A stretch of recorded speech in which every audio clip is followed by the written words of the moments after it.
大家好，我係貓哥啦。今日咧，我哋繼續開一啲普通嘅一啲商品，即係唔係話會場或者姊妹嘅商品啦。咁啊係由 Spark 推出嘅一套兩架美孚1號拉花911 RSR 嘅保時捷啦。咁啊呢架車其實都別具意義嘅。咁我哋今集咧就會開出嚟同大家去睇下入面嘅細節以及各樣嘢啦。咁記得影片開始之前咧 ，CLS and the English subtitle has now available. Please enable the English subtitle feature.Let's go！ 咁睇翻資料啦，咁其實呢一個保時捷車隊咧，其實喺2018年嘅 Moto 利曼嘅賽事上面咧，贏得當時賽季嘅第3場嘅 LMGT 組別嘅冠軍啦。咁車手方面咧就由法國嘅馬科維基以及英國嘅 Nick 啦，仲有 Patrick 啦。咁啊，佢哋駕駛911 RSR P5 級別嘅一架車去進行一個比賽啦。咁今次嘅拉花上面咧就用上咗傳奇嘅藍紅橙美孚1號嘅拉花啦，而且係有姊妹號車啦。咁啊呢一架車嘅拉花咧都喚醒咗大家20年前喺1998年嘅911 GT 198嘅款式啦。咁啊重新再去包裝同埋演繹嘅。咁啊更加特別嘅嘢係當時係為咗慶祝保時捷70週年之際嘅一個完美啦，因為點解咁講？佢哋攞咗冠軍啦，亦都有一個咁特別嘅拉花啦。咁大致係咁啦，我哋睇下成架車嘅整體結構。好啦，大家已經睇到呢一部車啦。咁其實我覺得佢今次咧都出得幾好嘅。點解呢？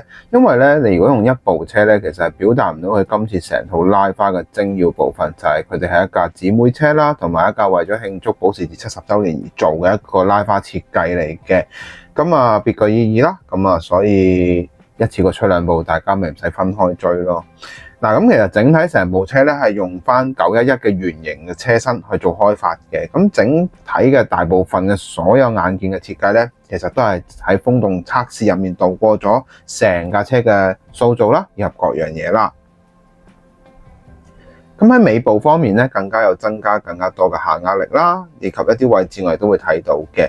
咁今次咧，整體喺拉花方面嘅設計啦 ，Spark 亦都做得較為工整啦，同以前都差唔多水準啦。咁啊，雖然又係一架水貼車啦，咁但係應該要有嘅花紋細節咧，我哋都會有睇得到啦。咁好啦，咁我哋會攞其中一部車同大家一齊去做開箱，繼續做開箱啦。咁啊，拎架黃色。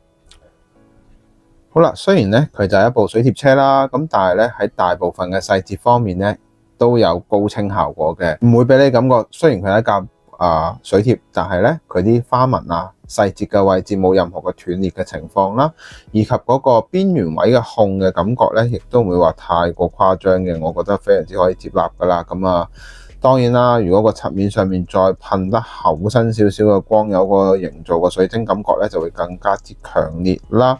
咁啊，車身上面有好多唔同嘅線條去律動整個美孚1號嘅拉花啦。咁啊，白色嘅表現啦，中規中矩啦，穩穩陣陣嘅。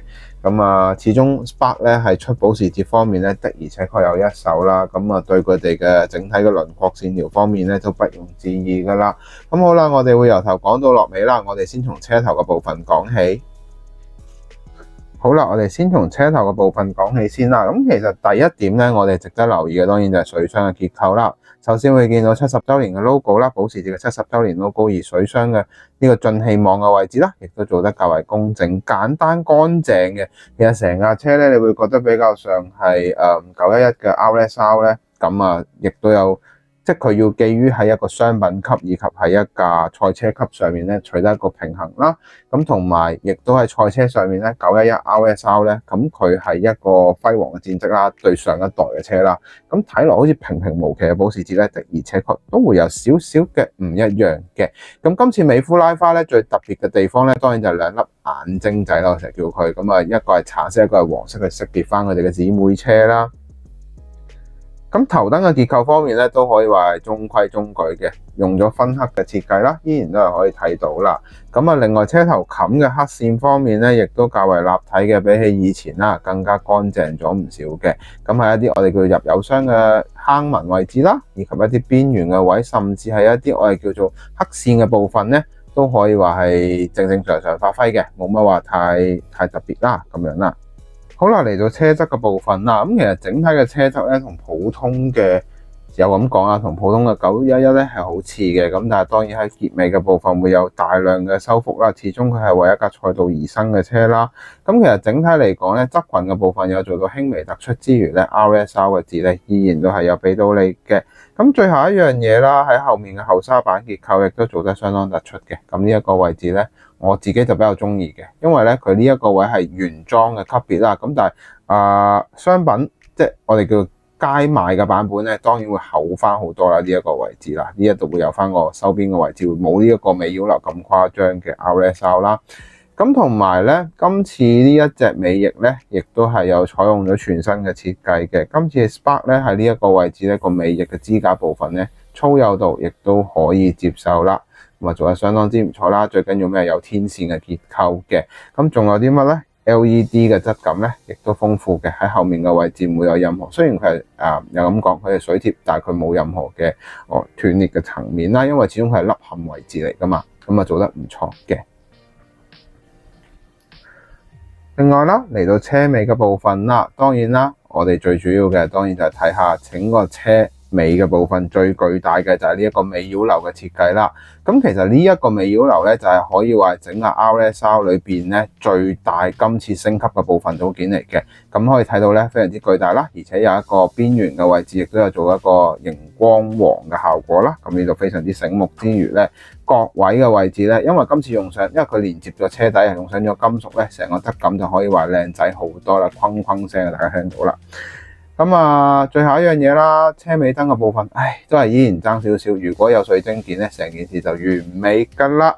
咁啊，大致係咁啦。嗱，尾玻璃嘅結構咧，依然都係做咗風窗嘅設計嘅。咁啊，雖然做咗風窗，大家會睇到佢個黑色嘅半光澤質感咧，亦都豐富嘅，唔會話俾你感覺會好似成個啲位置全部都好模糊啊，做得好唔靚就冇嘅。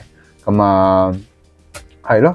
又係講嗰句啦，今次呢部車咧可以話係一個比較 fans 向嘅設計嚟嘅，咁啊有興趣嘅朋友咧就可以去買啦。我諗都係一個好輕鬆嘅購買階段嚟嘅。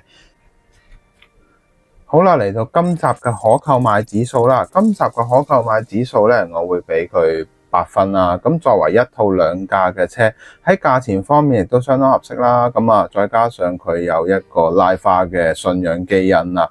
咁而家其實咧 Esso 油站咧同樣都有賣緊另一款911 GT1 嘅另一套經典美孚拉花啦，同呢一個咧係唔同嘅。咁我又睇過啦。咁啊，唔知大家有翻咁上下年紀嘅玩家，仲有冇呢一架車嘅1:64嘅 GT1 98年拉花咧？有嘅不妨分享話我知，因為我都好想知道究竟咩牌子仲有啦。咁啊，大致係咁啦。咁我哋去做總結啦。咁大家睇晒呢兩款車啦，咁我相信會入手嘅都會入手噶啦。咁因為其實咧呢部車我印象中嘅美孚1號拉花咧係油站 Esso 賣緊嗰一款啦。咁我冇諗到咧呢一架車原來都有GT1 嘅版本嘅。咁啊，唔知大家有冇呢部車啦？咁啊可以放埋出嚟，可能到時喺 Facebook 度影張相俾我睇下都好啊，因為我都想睇下，想見識下啊嘛，係嘛？咁啊，如果你覺得呢條影片好嘅話咧，希望你可以俾個 like 我啦。Fans page 咧 ，Facebook 嘅 Fans page 同埋 Instagram 咧，希望你都可以 follow 一下啦。咁啊，最後訂閱我個頻道啦。咁啊，我哋下集見啦，拜拜。